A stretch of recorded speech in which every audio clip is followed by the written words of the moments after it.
আমন্ত্রণ জানাচ্ছি girls in ICT day উপলক্ষে আয়োজিত আমাদের সপ্তাহব্যাপী আয়োজনের আজকের এই অনুষ্ঠানে।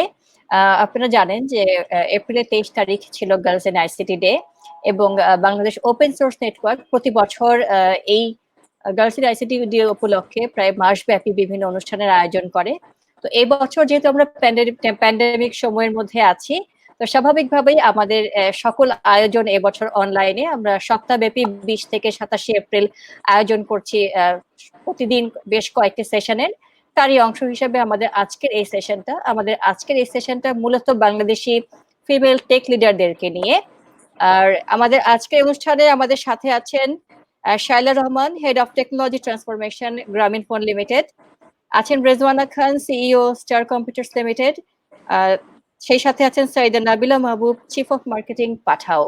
আমরা এই তিনজন অ্যামেজিং টেক লিডারদের কাছ থেকে আমরা শুনবো তাদের গল্প, কিভাবে তারা তাদের জার্নি শুরু করলেন, কিভাবে তারা পড়াশোনা শেষ করে তাদের জার্নিতে তাদের ক্যারিয়ারে ঢুকেছেন এবং দীর্ঘ সময় ক্যারিয়ারে থেকে তারা তাদের ক্যারিয়ার লাইফটাকে কিভাবে সাজাচ্ছেন, কিভাবে এত উপরে উঠে চলে এসেছেন। আমরা আমাদের স্ট্যাটিস্টিক্স থেকে দেখি যে আইসিটিতে প্রায় 25%-এর উপরে মেয়ে পড়াশোনা করে, কিন্তু ক্যারিয়ার লাইফে যায় হচ্ছে 12%-এরও অনেক কম মেয়ে।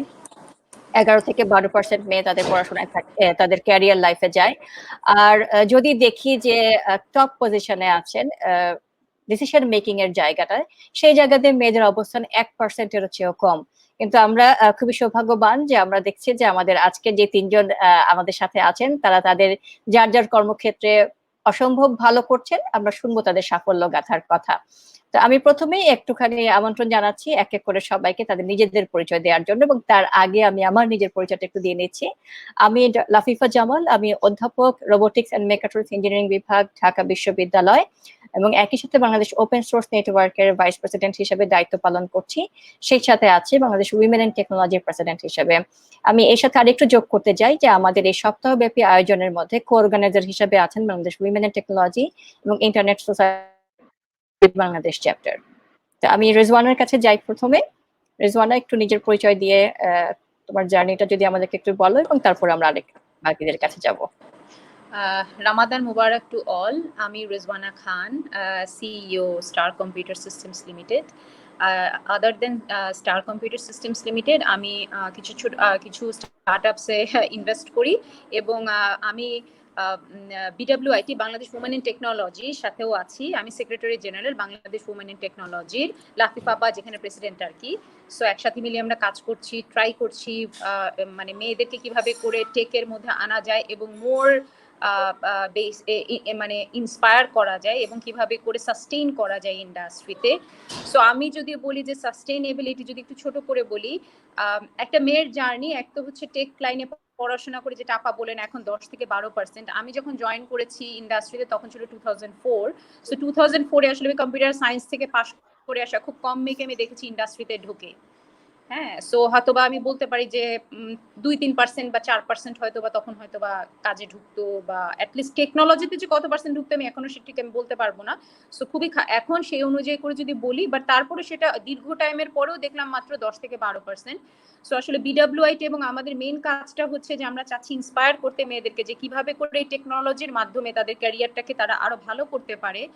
আমরা যদি আজকের এই প্যান্ডেমিক সিচুয়েশনটার জন্যই বলি, আমাদের অনেক বছর পাড়ি দিতে হয়েছে, তবে এই প্যান্ডেমিক সিচুয়েশনের পরে কিন্তু আমরা আরো ভালোভাবে বুঝবো যে কতখানি টেকনোলজিতে আপনার ক্যারিয়ারটা গড়তে সাহায্য করবে। এই টেকনোলজি কিন্তু আপনার এখন কিন্তু আরো মোর সাস্টেইনেবল এবং মোর এখন ইনক্রিজ করবে, বাড়বে, এটুকু আমরা বলতে পারি আর কি ইন ব্রিফ। আর আমি যদি জাস্ট ছোট্ট করে যদি জার্নিটা বলি, সেটা হচ্ছে আমি 2004 থেকে কাজ করা শুরু করেছি। সো স্টিল নাও আমি ব্যাটল করছি, স্টিল নাও আমি কষ্ট করছি, কাজ করছি, চেষ্টা করছি কোম্পানিটাকে আরো বড় করতে, কারণ কোম্পানির আমাদের সবার টার্গেট থাকে। একজন এন্টারপ্রেনার হিসেবে আমি চাইবো যে আমার কোম্পানি দিন দিন বড় হোক, লং টার্মে চিন্তা করি। এবং আমি বলবো যে এই প্যান্ডেমিকের সিচুয়েশনটা কিন্তু মানে এটাও কিন্তু একটা দৃষ্টান্তমূলক আমাদের জন্য, মানে হিস্টোরিক্যাল হতে পারে, এবং আমরাও কিন্তু আমরা একটা সেট করতে পারি যে আসলে ঠিক আছে আমরা সাকসেস হতে পারি যদি আমরা রিয়েলি কাজ করে আমরা যদি টিকে যাই আইটিতে, বা আমাদের টেকনোলজিক্যাল এন্টারপ্রেনার হিসেবে আমরা টিকে যাই, তাহলে কিন্তু এটাও কিন্তু আমাদের জন্য একটা বিশাল পাওয়া হবে এবং দেওয়া হবে। সো এটা অবশ্যই আমি মনে করি যে প্যান্ডেমিক সিচুয়েশনের পরে আমরা আসলে আমাদের অনেক কিছু আমরা চাইলে পেতে পারি, আমাদেরকে টিকে থাকতে হবে, কষ্ট করতে হবে। সো এতটুকু বলে আপাতত শেষ করছি, নেক্সট ডে পরে আরো অনেক কথা বলবো। Thank you. Thank you Rezwana. এরপর আমরা চলে যাচ্ছি শায়লা রহমান আপনার কাছে। Shaila Rahman, head of technology, Grameen phone limited. আসসালামু আলাইকুম সবাইকে এবং রামাদানুল মোবারক।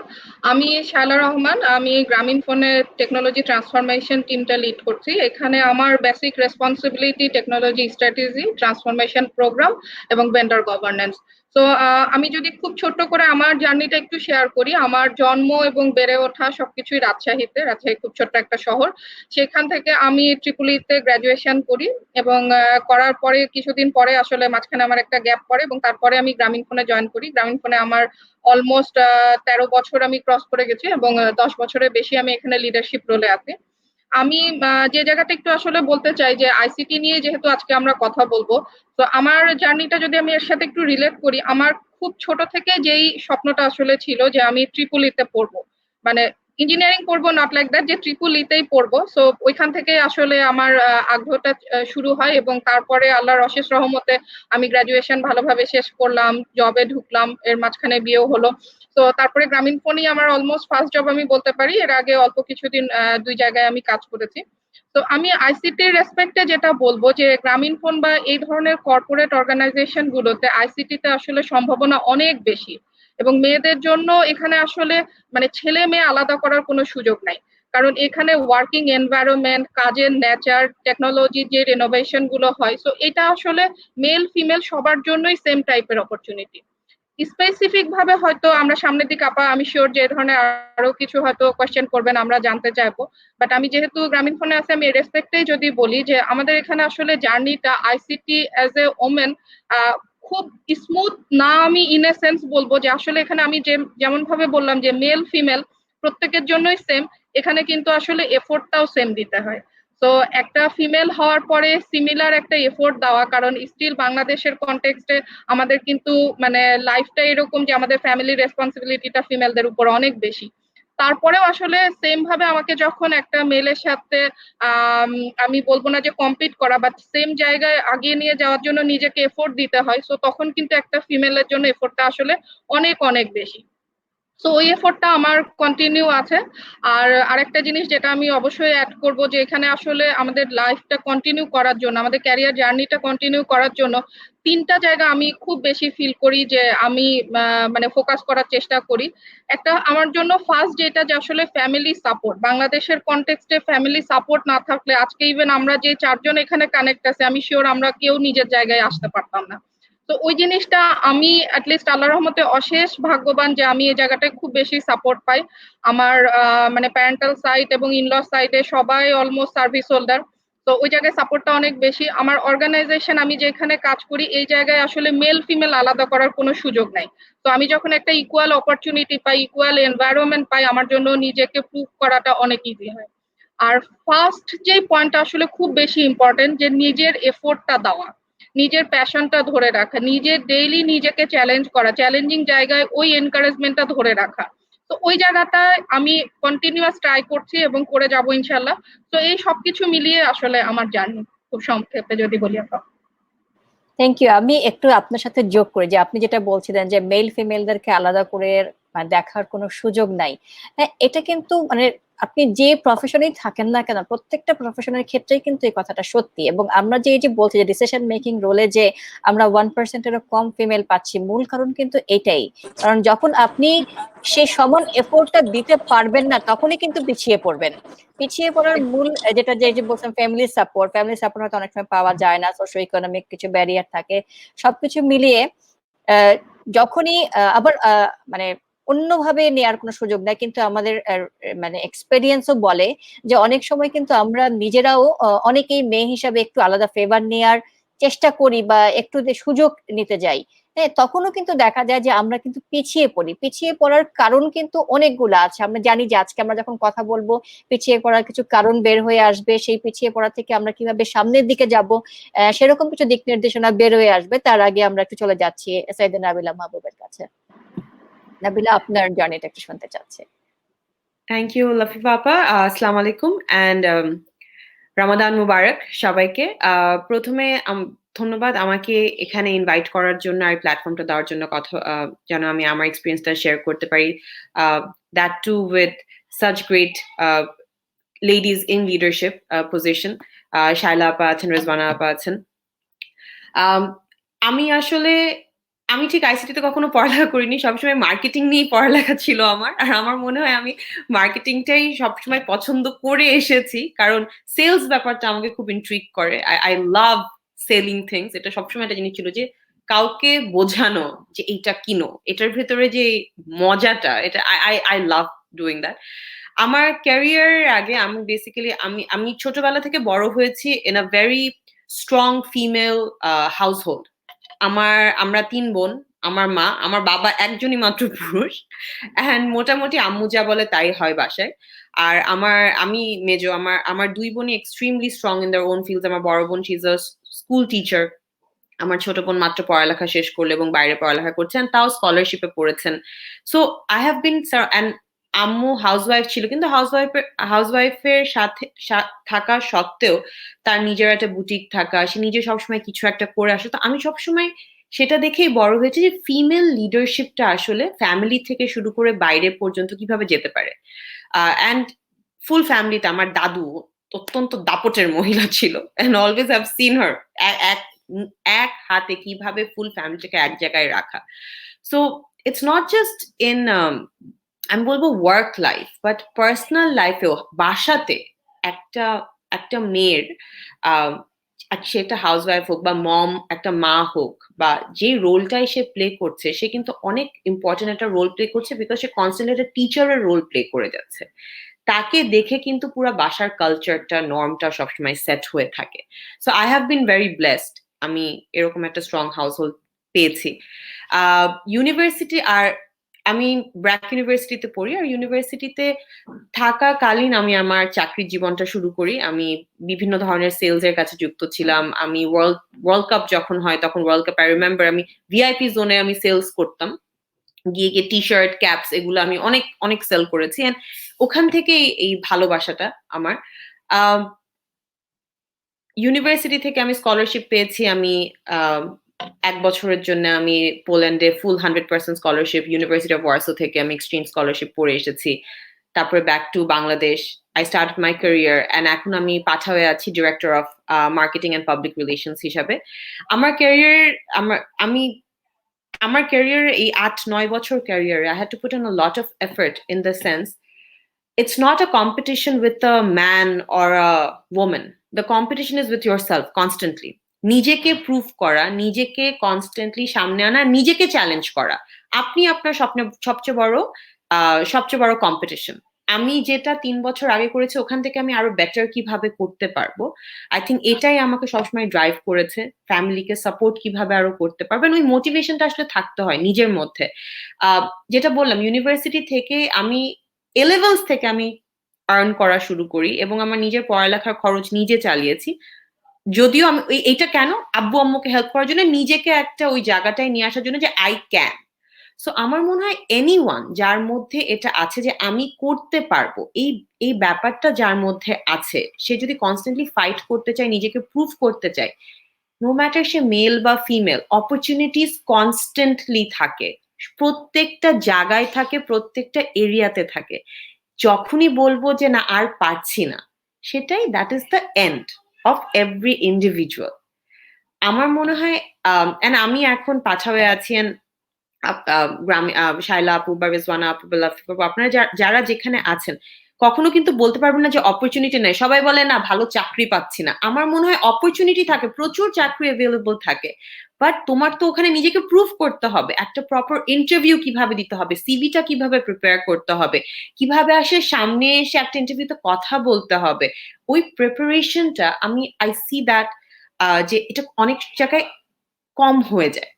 তো ওই ডেডিকেশনটা দেওয়া, বা ওই ডেডিকেশন নিয়ে কাজ যখন যে কেউ, আজকে আমরা যারাই এমন একটা জায়গায় আছি, ইটস অনলি বিকজ আমরা নিজেদেরকে কনস্ট্যান্টলি চ্যালেঞ্জ করেছি, আর নিজেদেরকে কনস্ট্যান্টলি বলেছি we can do better, and that's why we are where we are. And এখনো নিজেকে বলে যাচ্ছি না you have to do something better. This is not enough. So I think that's what makes us who we are. এটাই। Thank you. ঠিক আছে, thank you Nabila. Nabila আমার কথা থেকেও সুন্দর আরেকটা পয়েন্ট বের হয়ে আসলো যে আমাদের কিন্তু কন্টিনিউয়াস নিজেদেরকে প্রুভ করতে হবে। আর একটা হচ্ছে যে যেই কাজটা করছি সেই কাজটাকে আমার চাকরি হিসাবে বা আমার ব্যবসা হিসেবে শুধু না দেখে সেটাকে একটা ভালো লাগার জায়গা, ভালোবাসার জায়গা, এটা আমার প্যাশনের জায়গা। এই প্যাশনটা যখন থাকবে তখন কিন্তু দেখবো যে অটোমেটিক্যালি আমি আমার কাজটাকে এনজয় করছি এবং পাশাপাশি সেই কাজটাতে আমি আরো ভালো কিভাবে করতে পারি সেটার জন্য কিন্তু কনস্ট্যান্টলি এফোর্ট দিয়ে যেতে পারি আমরা। কাজে ভালো লাগা এবং ভালোবাসা এটাও কিন্তু অনেক বড় একটা জিনিস নিজেদের কাজের ক্ষেত্রে। যে তো আমি এবার আমার একটুখানি আমার লাইফ স্টোরিটা শেয়ার করি সবার সাথেই। যে আমি ঢাকা বিশ্ববিদ্যালয়ের কম্পিউটার বিজ্ঞান ও প্রকৌশল বিভাগ থেকে পড়াশোনা শেষ করে তারপর কিছুদিন প্রথমে একটা ইউএস ডেটা মাইনিং ফার্মে কাজ করি এবং পরবর্তীতে এরপরে সেখানে 1 বছর কাজ করার পরে আমি শিক্ষকতায় চলে আসি এবং সেই তখন থেকে এখন পর্যন্ত কিন্তু এই শিক্ষকতার মধ্যেই আছি। কম্পিউটার সায়েন্সে ছিলাম, সেখানে আমি লেকচারার, অ্যাসিস্ট্যান্ট প্রফেসর, অ্যাসোসিয়েট প্রফেসরের জার্নিটা শেষ করে তারপরে ঢাকা বিশ্ববিদ্যালয়ের নতুন একটা বিভাগ শুরু হয়, রোবোটিক্স অ্যান্ড মেকাট্রনিক্স ইঞ্জিনিয়ারিং বিভাগ। সেই বিভাগে অ্যাজ এ চেয়ারপারসন সেখানে জয়েন করি। তারপরে আমি কিছুদিন আগে 4-5 মাস হলো আমার চেয়ারপারসনশিপ শেষ হয়েছে, এখন অ্যাজ এ প্রফেসর সেখানে আছি। এবং যেটা বলছিলাম যে শিক্ষকতা হিসাবে তো আমাদের আছে যে পড়ানো একটা অনেক বড় কাজ, কিন্তু শুধু পড়ানো না, আমাদের আসলে অনেক সবচেয়ে বড় একটা কাজ হচ্ছে আমার যে স্টুডেন্ট গুলো আছে তাদেরকে স্বপ্ন দেখানো, তাদেরকে মোটিভেট করা। আমি যেটা মনে করি যে পড়াতে আমরা অনেকেই পারি, কিন্তু এই স্বপ্ন দেখানোর যে জায়গাটা সেটা কিন্তু সবাই আমরা স্বপ্ন দেখাতে পারি না।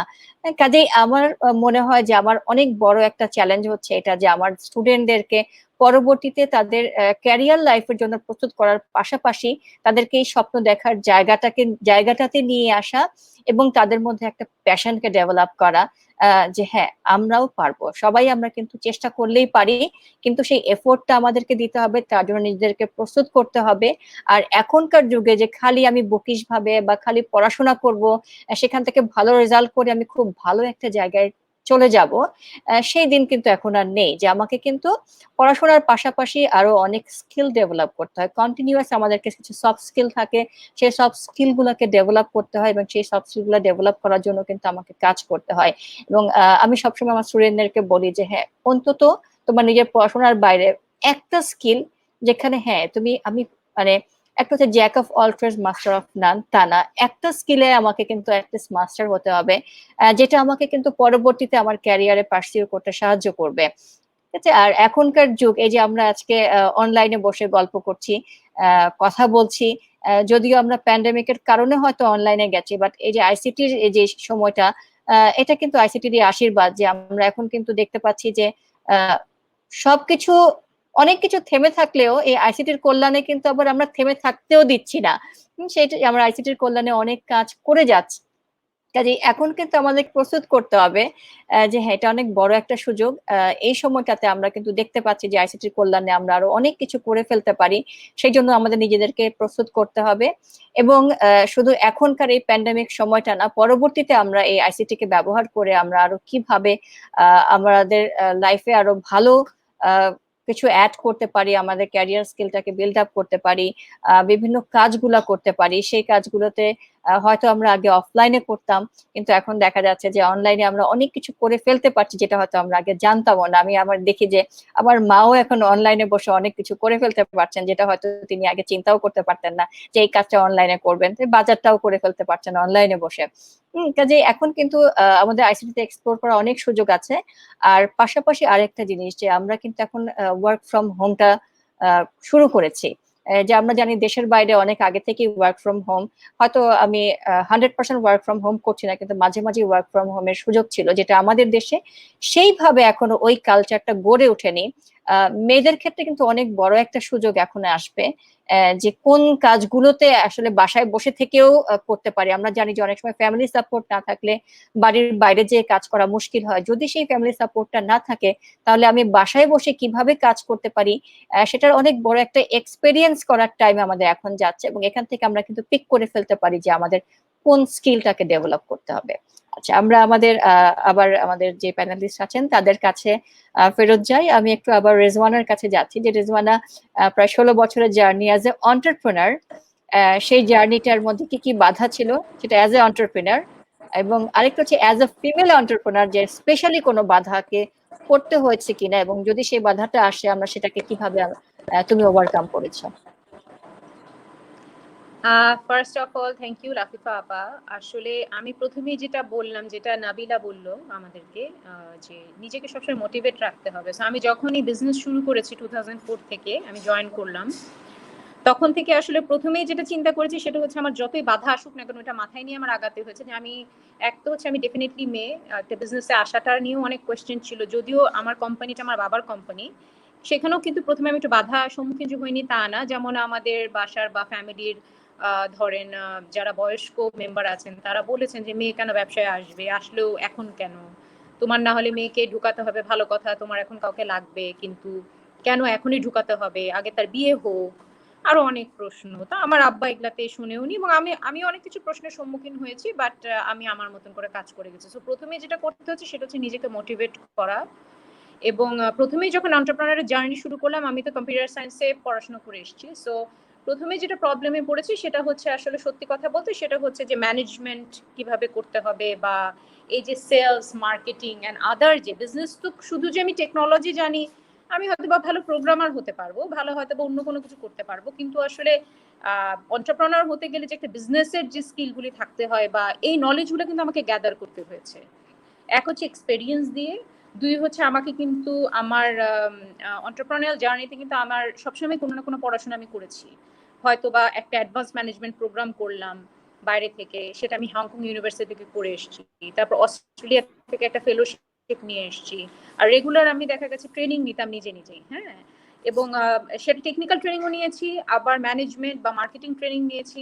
সো এই যে বাধাগুলো হওয়ার আমি কিন্তু বুঝতে পেরেছিলাম যে আমার তো আসলে আমি তো মার্কেটিং এর পার্সন না, আমি পড়াশোনা করে আসিনি, হয়তো বা 2টা সাবজেক্ট পড়েছিলাম জাস্ট ইলেকটিভ হিসেবে নর্থ সাউথ থেকে পড়েছিলাম, বাট ওইটা দিয়ে আসলে মার্কেটিং এর কিছুই হয় না তেমন, বা ম্যানেজমেন্টেরও সেম। আমি যেহেতু সবসময় চিন্তা করেছিলাম আমি বিজনেস করব, সো আমার কিন্তু সবসময় ইচ্ছা ছিল কম্পিউটার সায়েন্সের সাথে মিলিয়ে হলেও যেসব ইলেকটিভ সাবজেক্টগুলি থাকে প্রাইভেট ইউনিভার্সিটিতে বা আপনার জেনারেল কিছু সাবজেক্ট থাকে, ওগুলো আমি চেষ্টা করেছিলাম মার্কেটিং, ম্যানেজমেন্ট, ইকোনমিক্স, তারপরে ইন্টারন্যাশনাল রিলেশনশিপ এগুলো নিয়ে পড়ার।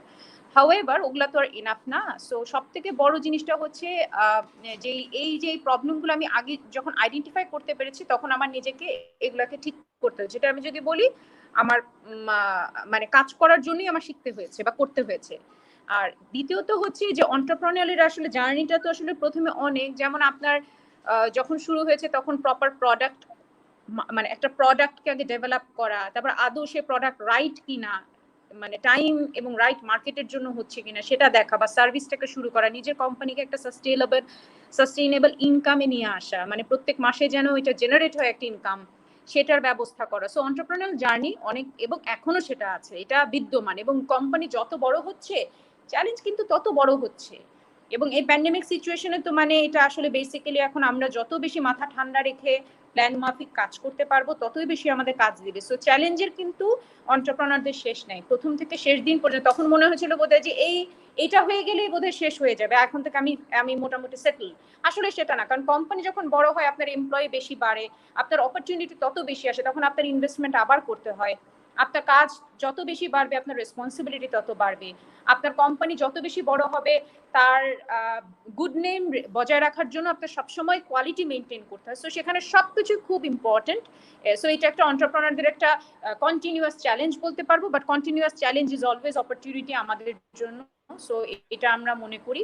আর মেয়ে হিসেবে যদি বলে, যে বললাম টুকটাক প্রবলেম তো থাকে ফ্যামিলিগত, বা একটা যদি বলি, একটা মেয়ের যেটা আমি সবসময় চিন্তা করেছিলাম, যে আমার যেমন বলেছিল যে এন্টারপ্রেনার জার্নির সময় আমার হয়তো বা মুরব্বীরাই বাসার বলেছিল যে কেন মেয়ে, তা এবং এখন কেন বিয়ে না করে কেন, তখন আমি আমার বাবাও যেটা বলেছিল, বিশেষ করে আমি আমার আব্বাকে বলেছিলাম যে আমি এখন বিয়ে করব না এই কারণে, আমি 2-3 বছর আগে কাজ করব, দেন আমি যখন বিয়ে করব তখন আমি চাই যে যার সাথে আমার বিয়ে হবে বা যে ফ্যামিলিতে আমার বিয়ে হবে তারা যেন আমাকে বুঝে শুনে দেনই নেয়, মানে বিয়েটা হয় যেন আমার কাজে বা এগুলাতে নিয়ে যেন কারো কোনো অবজেকশন না থাকে। হ্যাঁ, সো এই যে জিনিসগুলো, এগুলো কিন্তু একটু চিন্তা ভাবনা করে লং টার্ম আমরা যদি প্ল্যান করি, তাহলে আসলে এই ধরনের প্রবলেমও আমরা পড়েছি, আমিও পড়েছি মেয়ে হিসেবে। কিন্তু এই যে একটা হচ্ছে ওয়ার্ক লাইফ ব্যালেন্স করা বা ফ্যামিলি লাইফ ব্যালেন্স করা, হ্যাঁ, তারপরে যেমন একটা,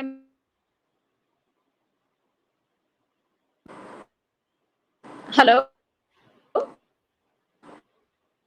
হ্যাঁ, শোনা যাচ্ছে এখন। মাঝখানে একটু ড্রপ করেছিল। শুনতে পাচ্ছ রেজওয়ানা? রেজওয়ানা শোনা যাচ্ছে?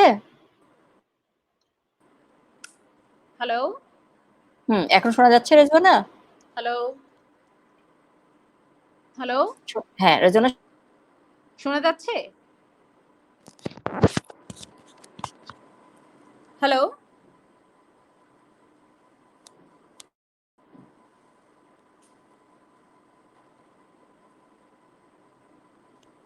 হ্যালো, হ্যালো, লাফিফা আপু, আপনি হ্যালো, মিউট করা, আপনাকে শোনা সরি, যাচ্ছে। হ্যাঁ, সরি। হ্যাঁ, রেজওয়ানা এখন শুনতে পাচ্ছ? আচ্ছা, আমরা রেজওয়ানার লাইনে একটু হয়তো প্রবলেম হচ্ছে, এই ফাঁকে একটু নাবিলার কাছে যাই। তো নাবিলা হ্যালো। বলছে যে তুমি বিজনেসের মানুষ, তুমি মার্কেটিং এ আছো। জি। তো আমরা যে পাঠাওয়ের সার্ভিসটা ইউজ করি, আমরা কিন্তু আইসিটি ব্যবহার করি, সার্ভিস গুলো নেই পাঠাওয়ের কাছ থেকে। বাট তোমার দিকটা আরেকটু ভিন্ন দিক। তো তোমার কাছে দুইটা প্রশ্ন থাকবে, যে নরমালি আমরা দেখি যে স্টার্টআপ কোম্পানিগুলো ঠিক সেইভাবে কিন্তু মার্কেটিং এ ফোকাস করে না। কিন্তু পাঠাওয়ের মার্কেটিং স্ট্র্যাটেজিটা, বা ঠিক স্ট্র্যাটেজি না, পার্সপেক্টিভটা কিরকম, এবং সেইখানে আইসিটি এর রোল কতটুকু পাঠাওয়ের ক্ষেত্রে? আর তুমি যেহেতু একটা ডিপার্টমেন্টকে লিড দিচ্ছ, সেখানে কোনো প্রবলেম ফেস করতে হয় কিনা as a female to lead a department? Thank you so much আপু আপনার প্রশ্নের জন্য। প্রথমত আমার মনে হয় এই সেন্টেন্সটা যে স্টার্টআপ একটা মার্কেটিং এ প্রায়োরিটাইজ করে না, এটা একটু রিফ্রেজ করা উচিত। আমার মনে হয় ফার্স্ট এর থেকেই মার্কেটিং করে, কিন্তু ওরা জানে না যে এটাকে মার্কেটিং বলা হয়। কারণ কি হয় যে ফার্স্ট এর থেকে প্রত্যেকটা স্টার্টআপই কিন্তু আপনার ডিজিটাল মার্কেটিং এ ফোকাস করছে, রেফারেলস এ ফোকাস করছে, ফেসবুক মার্কেটিং করে যাচ্ছে, এগুলো কিন্তু মার্কেটিং এর পার্ট। কিন্তু এটা ইউজুয়ালি এগুলাকে অপারেশনস এর আন্ডারে বলা হয়, বিকজ ইনিশিয়ালি যখন আমরা কোনো কিছু স্টার্ট করি, আমাদের the number of people are very less in the company startup দেখা যাচ্ছে একজনই 5 ধরনের ডিফারেন্ট কাজ করছে। আমার টিমে এখনো একজন আছে, বাপ্পি, যে is one of the first employees of Pathao marketing team. কিন্তু ওকে তখন ওটাকে বলা হতো গ্রোথ টিম। ও কিন্তু ডিজিটাল মার্কেটিং করতো, ফটোগ্রাফি করতো, কন্টেন্ট বানাতো, সব করতো, বাট বলা হতো গ্রোথ। সো अगेन আমার মনে হয় মার্কেটিং মোটামুটি প্রথম থেকেই করা হয়, বাট এটাকে একটু ভিন্ন আকারে এটাকে গ্রোথের আন্ডারে ফেলে দেওয়া হতো, which makes sense as well. কারণ একটা মার্কেটিং তো একটা মার্কেটিং উইংটা অনেক বড়, উইন্ডোটা অনেক বড়। যেমন কন্টেন্ট মার্কেটিং থেকে শুরু করে অ্যাডভার্টাইজমেন্ট, প্রোডাক্ট প্লেসমেন্টস, ইভেন্টস সবকিছু। কিন্তু ইনিশিয়ালি একটা স্টার্টআপ এর জন্য growth is very important, very very important. তো আমি যদি স্ট্র্যাটেজি নিয়ে বলি, একটা কিক স্টার্ট করার জন্য কিছু marketing strategy. First of all definitely একটা কোম্পানি যখন স্টার্ট করছে, ওর গোলটা ক্লিয়ার থাকতে হবে যে ও আসলে কি করতে চাচ্ছে, ও কি অ্যাচিভ করতে চাচ্ছে, অ্যান্ড ওটার সাথে তার message has to B consistent, so that একটা ব্র্যান্ড ইমেজ প্রপারলি ক্রিয়েট করতে পারে। যেটা হয়, আমরা এটাতে ফোকাস করতে করতে আমাদের টাইম চলে যায়, যে আসলে কি মেসেজ হওয়া উচিত, কি মেসেজ হওয়া উচিত। And the message should be very simple. আমি যদি পাঠাওয়ের কথা বলি, I think Pathao worked really well initially, was because ওরা মেসেজটা খুব সিম্পল রেখেছিল, যে আপনাকে এক জায়গা থেকে অন্য জায়গায় খুব আপনার সময় বাঁচানো হবে, আপনাকে খুব দ্রুত আমরা পৌঁছে দেবো একটা জায়গায়, আপনার সময়টা বাঁচবে। অ্যান্ড যখন পাঠাও স্টার্ট হয়, তখন ওই টাইমে কিন্তু আমাদের ট্রাফিক, এখন আমি মিস করি এই টাইমে বাসায় বসে ট্রাফিক, মনে হয় কেন রাস্তায় বের হতে পারছি না, বাট ওই টাইমে আসলে ট্রাফিকে 2 ঘন্টা 1.5 ঘন্টা বসে থাকা ওয়াজ ইনসেইন। অনেক সময় নষ্ট হতো, আমি বলি কাজের সময় নষ্ট হতো। আমি পল্টনে থাকি, পল্টন থেকে আমি গুলশানে অফিস করতাম। আমার প্রতিদিন 1.5 ঘন্টা সময় মিনিমাম আমার ওয়ান ওয়ে ট্রাভেল করতে, মানে 3 ঘন্টা টাইম। আমার যদি সকাল 10টার ভেতরে অফিসে পৌঁছাতে হয়, আমার সকাল 7টার ভেতরে ঘুম থেকে উঠে রেডি হয়ে গোসল করে, সো আমার কিন্তু অনেকটা টাইম নষ্ট হয়ে যেত ওই রাস্তায় নিজেকে প্রিপেয়ার করার জন্যে। অ্যান্ড তারপরে তো ঘেমে টেমে পৌঁছানো। সো ওখান থেকে যদি বলি, সো পাঠার আমার মতন এরকম অনেক মানুষের এই প্রবলেম ছিল। So Pathak kept it very simple, কি আপনার সময় বাঁচানো হবে, আপনাকে দ্রুত একটা জায়গায় পৌঁছে দেওয়া হবে। So having a consistent message যেটা আপনার ব্র্যান্ড ইমেজটাকে সেট করবে, that is number one in marketing for startups. Second হলো আপনার টার্গেট অডিয়েন্সটা। মোস্ট অফ দ্য স্টার্টআপস আমার মনে হয় যারা অ্যাপ বেসড স্টার্টআপ কোম্পানিজ, তাদের টার্গেট ইউজুয়ালি জেনারেশন জেড, মানে যারা জেনারেশন জেডটা আমাদের জন্য খুব ইম্পর্টেন্ট ইন দ্য সেন্স যে এরা কিন্তু ইন্টারনেট নিয়েই বড় হয়েছে। এরা ছোটবেলা থেকে আমরা যেরকম পুতুল খেলতাম, এরা তখন মোবাইলে গেম খেলতো। সো এদের ইন্টারনেটে গেম খেলতো। সো এরা কিন্তু ইন্টারনেট ফোকাসড একটা জেনারেশন, ওরা প্রচন্ড ডাইনামিক, ওদের নিডস অনেক ডিফারেন্ট ফ্রম আওয়ার্স। সো ওদের ওটা বোঝা যে আসলে ওরা কি চাচ্ছে, ওদের প্রবলেমটা কেন, এক্স্যাক্টলি প্রবলেমের সলিউশনটাই ওদেরকে দেওয়া, এটা খুবই ইম্পর্টেন্ট। সো আন্ডারস্ট্যান্ডিং এই জিনিসটা বোঝা অ্যান্ড ওদের এই ডাইনামিক নিড চেঞ্জের সাথে আমাদেরকে কনস্ট্যান্টলি কোপ করাটা is very important as well. And also আমাদের মেসেজটা স্ট্যাবলিশ করতে হবে ওদের আন্ডারস্ট্যান্ডিং অনুযায়ী, যেন এটা ওদের জন্য বুঝতে ইজি হয়। অ্যান্ড দেন রেফারেলস রেফারেলস আছে। আর most important is for any startup start করার সময় ডিজিটালি ফোকাস থাকাটা খুবই important. Because first of all আমরা যখন একটা কোম্পানি স্টার্ট করি, আমরা খুব লিমিটেড একটা বাজেট দিয়ে জিনিসটাকে স্টার্ট করছি। সো আমাদের মানে একটা বড় কোম্পানির মতন কিন্তু অত বাজেট থাকে না। সো যখন একটা স্টার্টআপ স্টার্ট করছে, ওর লিমিটেড বাজেটের ভেতরে আপনি যদি ডিজিটালি ফোকাস করেন, তখন অনেক কম টাকায় কিন্তু আপনি অনেক কাস্টমার পাচ্ছেন, আপনি অ্যাওয়ারনেস ক্রিয়েট করতে পারছেন, ইনস্টলস নিতে পারছেন, ডাউনলোডস করাতে পারছেন, প্লাস আপনি আরওআইটা দেখতে পাচ্ছেন। আসলে আপনি যে 5 টাকা খরচ করছেন, এই 5 টাকার রিটার্নটা কেমন আসছে, কোন কন্টেন্ট কাজ করছে, কোন মেসেজটা কাজ করছে। আমি বেশ আর্লি অন পাঠাও জয়েন করি। পাঠাও স্টার্ট হওয়ার 1 বছরের মাথায় আমি এসে জয়েন করি। And 2017 I join Pathao 2017 and join করার পরে আমরা ডিজিটালে তো ফোকাস ছিলাম, বাট আমরা তখন অনগ্রাউন্ডে অনেক কিছু চেষ্টা করলাম, ইভেন্টস, অ্যাক্টিভেশন, ইউনিভার্সিটি অ্যাক্টিভেশন, অনেক কিছু চেষ্টা করলাম। অ্যান্ড প্রত্যেকবারই দেখি যে these are great, but online প্ল্যাটফর্মে আসলে ওই সিমিলার টাকায় যতটুকু, সিমিলার বাজেটের ভেতরে যতটুকু মানুষকে রিচ করতে পারি, তার থেকে আমার আরো বেশি টাকা লেগে যাচ্ছে অন গ্রাউন্ডে বা অফলাইনে ওই মেসেজটাকে রেডি করার বা অফলাইনে রিচ করার। হাউএভার অ্যাগেন টার্গেটের উপর ডিপেন্ড করে। সো আমার রাইডারদের জন্য আবার সেপারেট টার্গেট, ইউজারদের জন্য সেপারেট টার্গেট। সো এই ব্যাপারগুলো একটু বোঝাটা খুব ইম্পর্টেন্ট। Now focusing on আপনার যে সেকেন্ড কোয়েশ্চনটা ছিল, the importance of ICT in marketing. ICT is important in everything. এই মুহূর্তে ব্যবসা করতে পারছি only because of ICT and internet and everything. সবকিছু চলছে because of ICT. And thanks to that. কারণ আমাদের যদি এখন যদি আমরা আমার অ্যাপের কথা বলি, আজকে বাসায় বসে লাফিফা আপা যেটা বললো যে তার মাও কিন্তু বসে বসে অনলাইনে অর্ডার করে ফেলছে। আমার মা বসে বসে কত ধরনের নিউজ সে দেখে ফেলছে ফেসবুকে, কত ধরনের জিনিস এখন বই পড়ছে, ফোনে বসে বসে সে বই পড়ছে। তো তাদের এই লাইফস্টাইল চেঞ্জটা কিন্তু এটা ইম্পর্টেন্ট ছিল অ্যান্ড এটার মধ্যে হয়েও যাচ্ছে। এটা কিন্তু ওয়ার্ল্ড ওয়াইড এটা হচ্ছে, বাংলাদেশে এটা জাস্ট আমার মনে হয় যে 2x বেড়ে গেল চেঞ্জ, এই হ্যাবিটের চেঞ্জটা একটু তাড়াতাড়ি হয়ে যাবে। সো পাঠাওয়ের ক্ষেত্রে কিন্তু আপু আমাদের প্রোডাক্টটা এত রেলেভেন্ট এই টাইমে, and thanks to ICT and thanks to the use of internet এই মুহূর্তে, যে বাসায় বসে বসে খাবার অর্ডার দেওয়া বা বাসায় বসে বসে ঘরের বাজার করে ফেলা, মাছ মাংস চলে আসছে ডোর স্টেপে। companies like পাঠাও, companies like Sheba XYZ, যারা কনস্ট্যান্টলি এরকম সার্ভিস গুলো দিয়ে যাচ্ছে, ডিজিটাল সার্ভিসেস। আর প্রোডাক্ট ইনোভেশন মানে ICT বা স্টার্টআপের ক্ষেত্রে any startup works with product innovation, যেটা which is a key element in the process of value creation.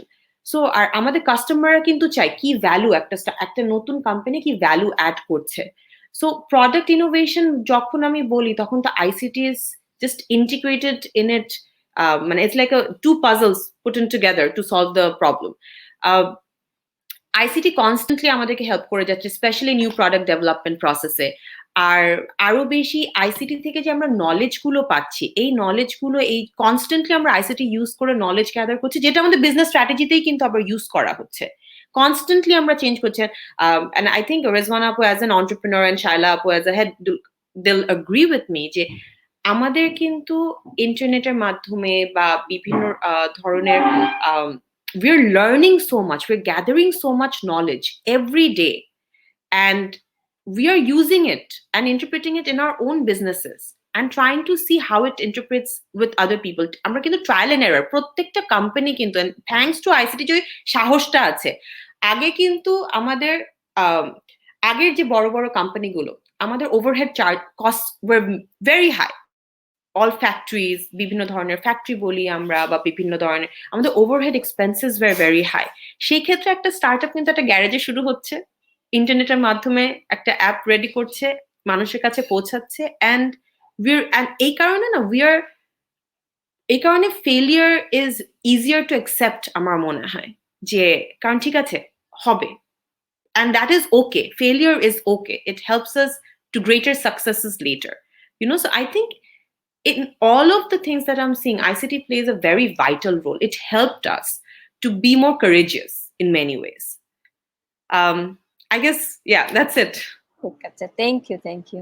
আচ্ছা শায়লা আপা, আপনি বলছিলেন যে আপনাদের গ্রামীণের এনভায়রনমেন্টের কথা, যে এটা এখানে ফিমেল এমপ্লয়ীদের জন্য, এখানে আমাদের যেটা মেল বা ফিমেল সেখানে ডিফারেন্সিয়েট করার কোনো স্কোপ নেই, বা খুব ভালো একটা এনভায়রনমেন্ট আছে, আপনারা তো এনভায়রনমেন্টটাকে এনশিওর করছেন, কিন্তু সেই সত্ত্বেও আপনারা গ্রামীণ ফোনে কিরকম, মানে মেয়েদের সংখ্যাটা কিরকম, এবং যদি থেকেও থাকে সেটা স্পেশালি কোন স্টেজে বেশি, এবং সেটা কেমন দেখছেন ফিমেলদের পার্টিসিপেশন সেখানে? আচ্ছা, আমি যদি আমি যদি একটু শেয়ার করি যে আমাদের এখানে female percentage as like any other organisation পার্সেন্টেজে অনেক কম। স্টিল আমরা অলমোস্ট 13% কাছাকাছি। বাট এখানে যেই সুবিধাটা অ্যাটলিস্ট আমি বলবো যে অর্গানাইজেশন পার্সপেক্টিভে আমরা বেশ কয়েক বছর থেকে, মানে নট যে এই মুহূর্তে, হয়তো 2-3 বছর থেকে আদার অর্গানাইজেশন এগুলো নিয়ে চিন্তা করা শুরু করছে। আমাদের অর্গানাইজেশন বেশ অনেক কয়েক বছর থেকে এই যে ফিমেল পার্টিসিপেশন, হ্যাঁ, তাদের এনগেজমেন্ট, এই জিনিসটা খুব সিরিয়াসলি চিন্তা করছে। কারণ আমরা সবাই জানি যে বিজনেসের একটা ডেভেলপমেন্ট, বিজনেসের গ্রোথ, হ্যাঁ, আরেক ধরনের ডাইভার্সিফাইড একটা মেন্টালিটি নিয়ে আসা। তো সবকিছু মিলিয়ে যখন চিন্তা করা শুরু হয়ে গেছে, আমাদের এখানে এই ডাইভার্সিটি হচ্ছে আমাদের অর্গানাইজেশনে যে কাজগুলো ফর দ্য নিউ, কারণ আমাদের কালচারটাই আসলে ওইভাবে ডেভেলপ করা হচ্ছে যে এখানে male female irrespective of any gender they can try and go. তো আমি আটকাতে পারবে না। বাট আমার এখানে দু একটা পয়েন্ট যেমন আছে, ইভেন যেহেতু এখানে রেজওয়ানা আপা আছেন, মুনিস স্যার হয়তো আছেন, আমরা বেশ কিছুদিন আগে কিছু ফিমেল নিতে চাচ্ছিলাম। হ্যাঁ, ফিমেল নিতে চাচ্ছিলাম ঠিক এভাবে না, এই চাহিদাটা ছিল যে যদি সেম কোয়ালিটির মেল এবং ফিমেল আসে, আমরা ফিমেলদেরকেও হয়তো এনকারেজ করতে পারি একটু বেশি পরিমাণে। আমি বেশ কিছু সিভি চাইলাম, রেজওয়ানা আপার কাছে চাইলাম, মুনিস স্যারের কাছে চাইলাম, আমি অন্যান্য জায়গাতেও একটু খোঁজ খবর করতেছিলাম, যেহেতু আমার কাছে রিকোয়েস্ট আসছিল। আমরা কিন্তু ওই পরিমাণে পাচ্ছি না। তো আসলে এখানে শুধু অর্গানাইজেশন কাজ করলে হবে না, আমাদের নিজেদেরকেও কিন্তু আসলে ডেইলি আপডেট থাকা, রিলেভেন্ট থাকা। রেজওয়ানা আপা মেবি মনে হয় শুরুতে বলতেছিলেন যে এই যে একটা সিভি আপডেট রাখা, আমাকে কন্টিনিউয়াস নিজের ইমপ্রুভমেন্ট করা, এই জায়গাগুলো আসলে অনেক ল্যাকিংস থেকে যাচ্ছে। তো এই কারণে শুধু গ্রামীণ ফোন না, সব জায়গাতেই কিন্তু আমরা দেখছি যে ফিমেলদের পার্টিসিপেশনটা অনেক কম। এটা একটা পয়েন্ট। সেকেন্ড পয়েন্ট আবার আমি আর একটু অ্যাড করি যে আমি জব আর ক্যারিয়ার, এই দুইটা জিনিস আমার কাছে মনে হয় যে একটু ডিফারেন্ট ওয়ার্ড। কারণটা যদি বলি যে আমার আম্মা নিজেও যেমন উনি সরকারি চাকরি করতেন, হ্যাঁ, উনি অডিট ডিপার্টমেন্টে ছিলেন, অনেক ক্রিটিক্যাল ফাংশন উনাকে রান করতে হয়েছে। বাট উনার সাথে আমার ডিফারেন্সটা যদি দেখি, যে উনি উনার কাজটা পারফেক্ট ভাবে করছেন, বাট উনি কিন্তু নিজের ক্যারিয়ারটাকে কন্টিনিউয়াস মুভ করার জন্য হয়তো অনেক বেশি এফোর্ট দেন নাই, যে এফোর্টটা আজকে কিন্তু আমি দিচ্ছি, আমি গত 10 বছর ধরে দিচ্ছি, 12 বছর ধরে দিচ্ছি।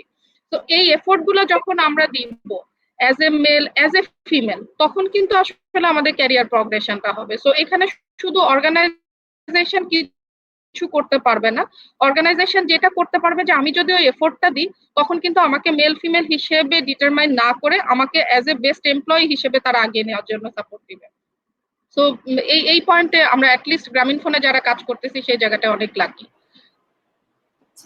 Thank you. আচ্ছা, তো এখন যেটা আমরা কথা বলছিলাম যে মোটামুটি সব দিকে আমরা দেখতে পাচ্ছি, বিশেষ করে এই আইসিটি ক্ষেত্রে যে মেয়েদের পার্সেন্টেজটা শুধুমাত্র ক্যারিয়ারে না, কিন্তু যখন ওরা দেখি আমাদের এইচএসসির পরে আমরা যখন সাবজেক্টটাকে চুজ করতে যাই, এবং আমি যেহেতু বিশ্ববিদ্যালয়ে আছি আমি দেখি যে বিশেষ করে ইঞ্জিনিয়ারিং সাবজেক্টগুলোতে কিন্তু আমরা কম্পারেটিভলি অনেক বেশি ছেলেদেরকে পাই মেয়েদের চেয়ে। মেয়েদের সংখ্যাটা বা পার্সেন্টেজটা অনেক কম। এবং আমরা যদি ওয়ার্ল্ড ওয়াইড স্ট্যাটিস্টিক্স দেখি, এটা শুধু আমাদের দেশের কিন্তু সমস্যা না। আমরা যেটা বলি যে স্টেম এর ক্ষেত্রে সায়েন্স, টেকনোলজি, ইঞ্জিনিয়ারিং, ম্যাথমেটিক্স এই পুরো দিকটাই কিন্তু মেয়েদের পার্টিসিপেশন আমরা বেশ কম পাই।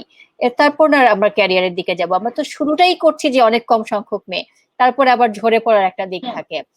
তো আমি একটু এক এক করে আপনাদের সবার কাছ থেকেই কিছু সাজেশন চাইবো যে কিভাবে মেয়েরা তাদেরকে নিজেদেরকে প্রস্তুত করলে তারা ক্যারিয়ারে আরো ভালো করতে পারে, এবং তারা যখন নিজেদেরকে প্রস্তুত করবে তারা কোন কোন দিকগুলোকে খেয়াল রাখবে। রেজওয়ানের কাছ থেকে একটু আগে শুরু করি।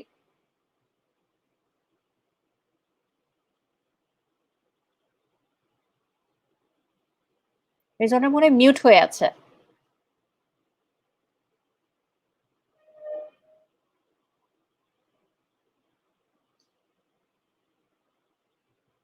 শোনা যাচ্ছে না।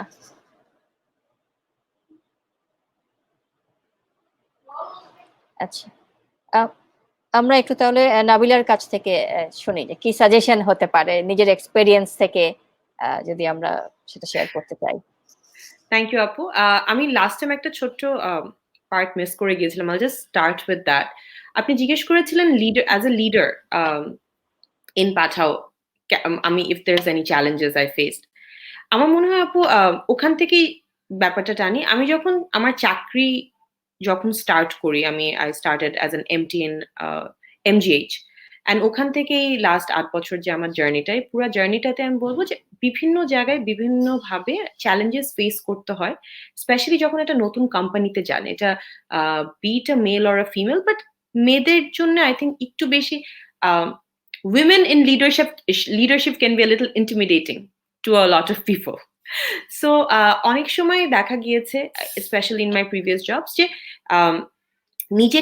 নিজেকে প্রুভ করতে হয়, আর নিজের ওই এফর্টটা, যেটা আমি ফার্স্টেও বলেছিলাম, ওই এফর্টটা দিতে হয়। সো এরকম হয়েছে যে যেরকম প্রথমে তো ফ্যামিলি থেকে ইউনিভার্সিটি শেষ, বিয়ে করো, এটা তো কমন একটা ডায়লগ, মনে হয় প্রত্যেকটা মেয়ের এটা শুনতে হয়। আমি এখন পর্যন্ত বেঁচে গেছি, জানি না কিভাবে। দ্যাট বিং সেড, সেকেন্ড যেটা হলো গিয়ে একটা কানেকশন হয়ে যায় ছেলেদের ভেতরে। আমি যদি মেল ফিমেল যদিও আমি ডিফারেন্সিয়েট করতে চাই না, বাট অনেক সময় কানেকশনটা হয়ে যায়। সিগারেট খেতে গিয়ে ওই আড্ডাটা হয়ে যায়, হ্যাঁ, বা এই বসের সাথে ওই একটা ফ্রেন্ডশিপ হয়ে যায়। ফুটবল দেখতে গিয়ে হয়তোবা তাদের চয়েসেস আর ডিফারেন্ট। সো ওই জায়গাটাই how do you fit in, ওখানে একটা মেয়ে কিভাবে তাকে নিজেকে ফিট, তোমাকে এই বলে এর জন্য সিগারেট খেতে হবে না, ফুটবলে ইন্টারেস্ট হতে হবে না, বাট তোমাকে জিনিসটা নিয়ে ওপেন হতে হবে। আমিও এমন না যে আমি আর্লি ইন মাই ক্যারিয়ার আমি এই প্রবলেমটা ফেস করেছিলাম, যেখানে আমার সাথে আমার সিমিলার একজন ছিল, যে আমার সেম লেভেলে আমরা ছিলাম, we were both MTs, and constantly দেখছিলাম যে একটা প্রজেক্ট নেমে যাচ্ছে, আমার কোনো আইডিয়াই নাই, বা কিছু একটা হয়ে যাচ্ছে, কোনো একটা ডিসকাশন হয়ে গেছে, আমি জানি না, ডিসকাশনটা ওই সিগারেট খেতে খেতে হয়ে গেছে অলরেডি। ওই একটা ফুটবল নিয়ে সবাই 3 জন মিলে স্টে ওভার করেছে বসের বাসায়, তখন হয়ে গিয়েছে।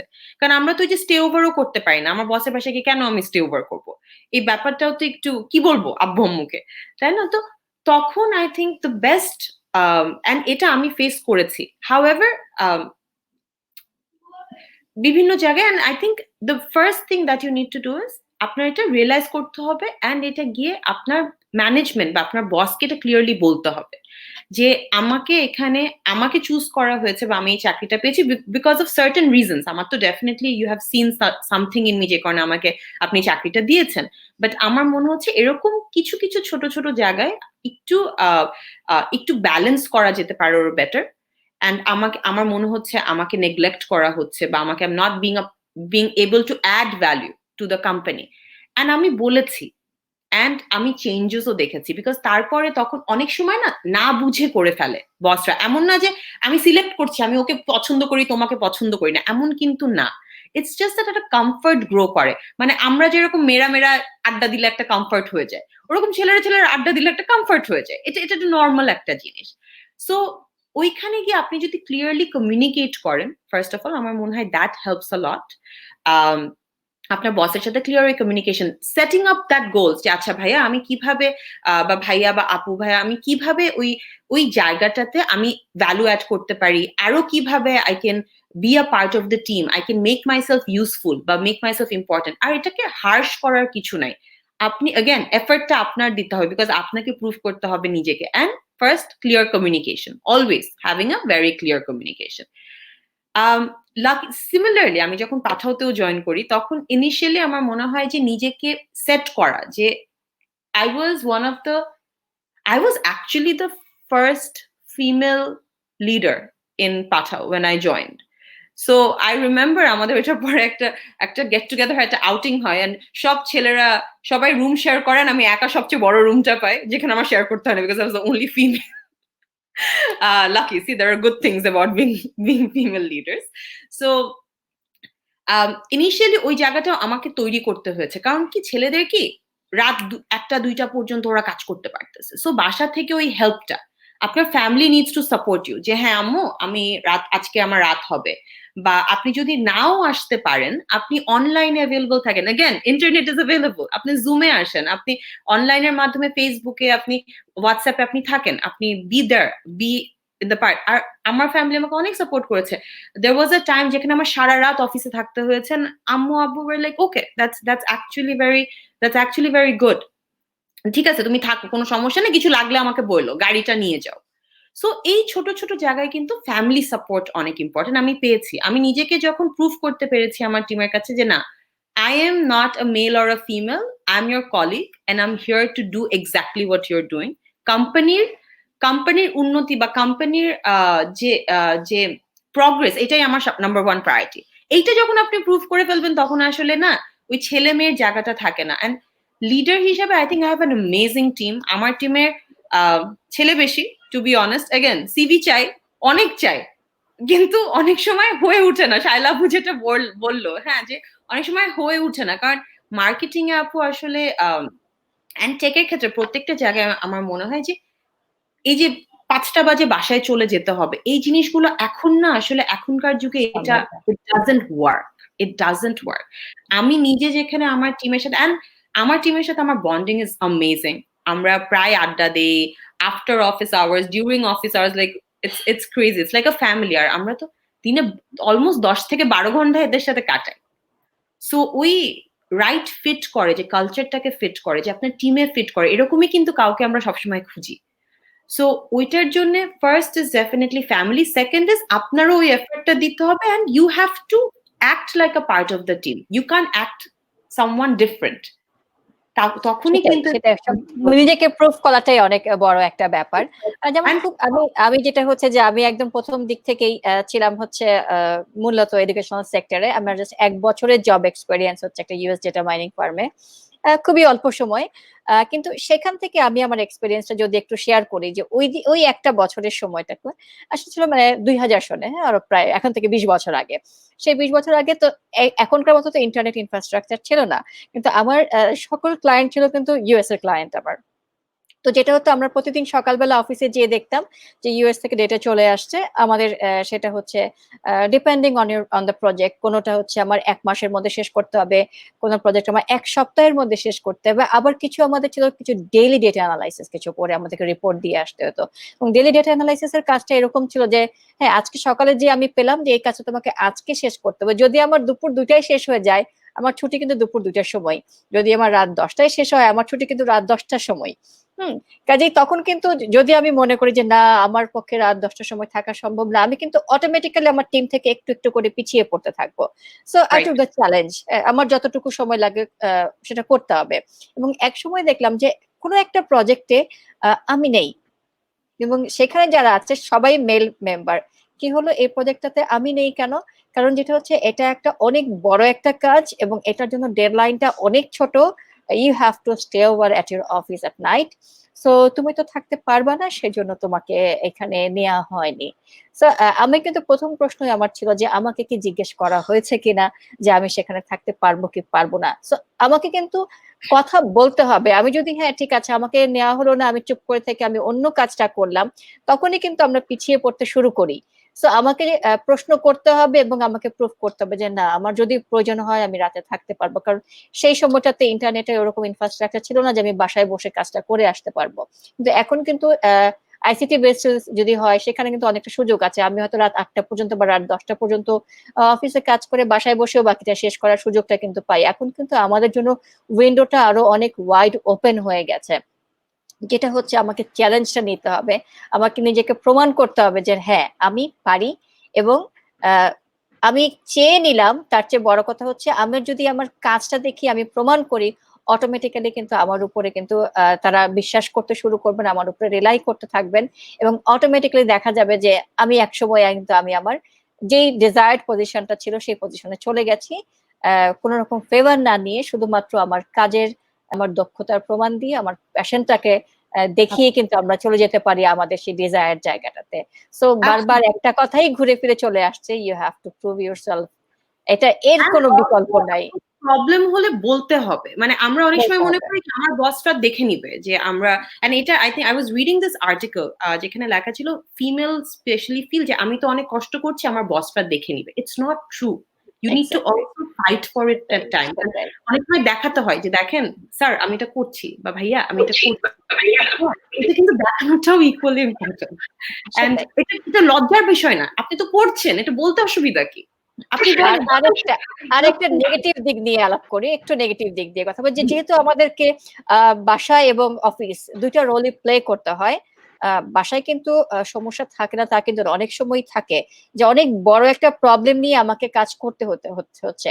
সো আমি হয়তো একদিন বা দুদিন সেটাকে এক্সকিউজ করে, মানে সেটাকে সেই এক্সকিউজটা দেখিয়ে হয়তো আমি একদিন বা দুদিন আমি একটা ফেভার পেতে পারি। বাট আমি যদি মনে করি আমি কন্টিনিউয়াস এই ফেভারটা নিতে থাকবো, তখনই কিন্তু আমার পিছিয়ে পড়াটা শুরু হবে। সো আমি বেশিরভাগ ক্ষেত্রে যেটা চিন্তা করি যে আমার বাসা এবং অফিস অনেকটাই মিউচুয়ালি এক্সক্লুসিভ। আমি যখন অফিসে যাচ্ছি, বাসায় কি হচ্ছে খুব প্রয়োজন না হলে খবর নেওয়ার চেষ্টা করি না যে কি হচ্ছে, চলে যাবে, হবে আস্তে আস্তে। এবং বাচ্চারা কিন্তু অভ্যস্ত হয়ে গেছে, হ্যাঁ, যে ওরা জানে যে এই সময়টাতে মা বাসায় নেই, যা কিছু করার আমাকেই করতে হবে।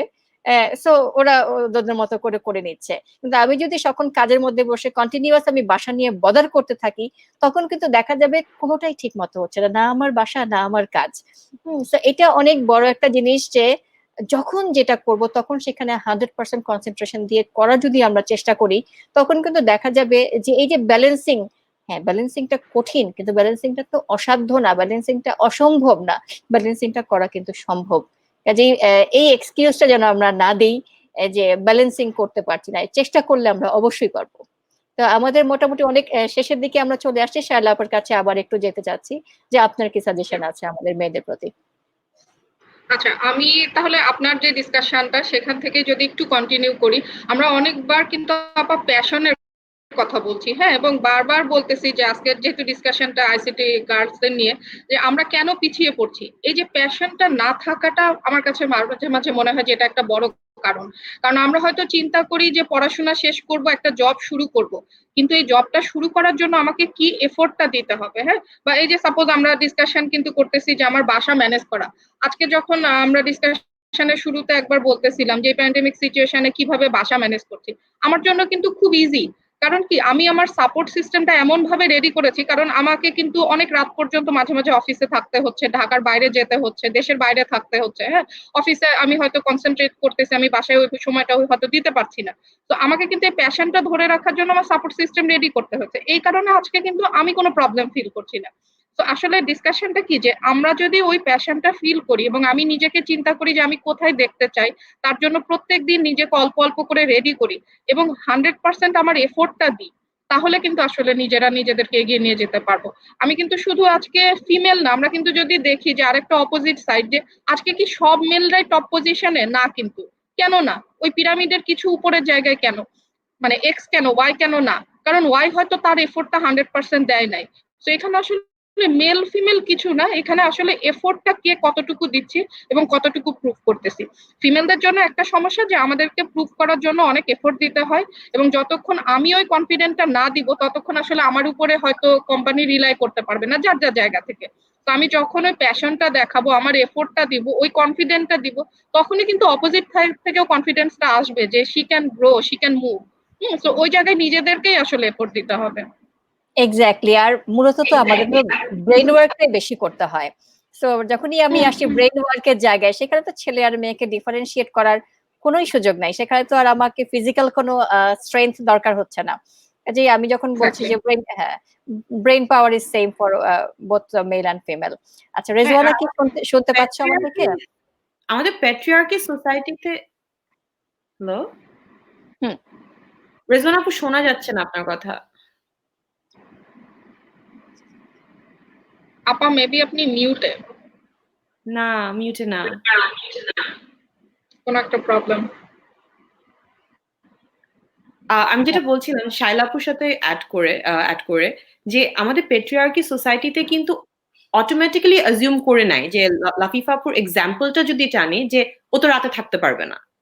এই কারণে কিছু কিছু জায়গায় কিন্তু আমাদের জন্য বলাটা ইম্পর্টেন্ট যে না, আমি পারবো, যে আমাকে কি জিজ্ঞেস করেছেন, রাইট? সো ওই অটো অ্যাজাম্পশনটা খুবই কমন আমাদের এই সোসাইটিতে, ধরেই নেয় আচ্ছা ও তো মেয়ে, ও পারবে না। পারবে না। সো এখানে একবার দুইবার যদি আপনি বলে ফেলেন না আমি করতে চাই বা আমি পারবো, তখনই কিন্তু ইউ সেট ইউর গ্রাউন্ড। তখন কিন্তু Exactly. কেউ আর কি আপনাকে পিছিয়ে ঠেকাতে পারবে না, বিকজ আপনি কিন্তু বলে ফেলছেন যে যেরকম শায়লা আপু বললো উনি কনস্ট্যান্টলি বাইরে যাচ্ছে, দেশের বাইরে যাচ্ছে, অফিসে বাইরে থাকছে, লেট করে কাজ করছেন, ওনার ফ্যামিলি কিন্তু এগেন ফ্যামিলি সাপোর্ট বুঝে যায়। এন্ড ফ্যামিলি সাপোর্টের উপরে আসলে কিছু নয় আপু, এটা বি এটা ম্যান অর আ ওমেন, আপনার ফ্যামিলি যদি স্ট্রং থাকে, আজকে শায়লা আপু স্ট্রং হলে শায়লা আপুর husband would be doing great as well. তো ওই ফ্যামিলিটাকে স্ট্রং করতে হবে আই থিঙ্ক দিনের শেষে।